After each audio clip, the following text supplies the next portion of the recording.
itu kurang kira-kira sekitar 2017 gitu. Jadi kita mulai modifikasi ya potensi yang ada di sini bisa untuk off-road, terus pemancingan, gazebo, resto gitu. Luas tanahnya Om? Luas tanah kurang lebih 30 hektar. 30 hektar. Ya. Itu dibuat apa aja Om? Dari 30 hektar itu kita bikin wahana apa?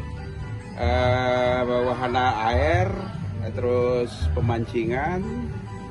Nah, itu mungkin kedepannya kita rencana kita buat cottage, semacam cottage lah. Gitu.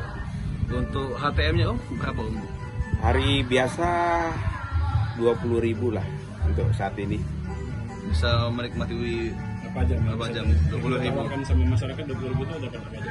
Ya kita paling untuk permainan anak-anak, terus ada ayunan, terus tempat duduk-duduk santai gitu kan, gazebo gitu. Untuk tempat kuliner ada Om? Kuliner ada semacam kantin gitu kan.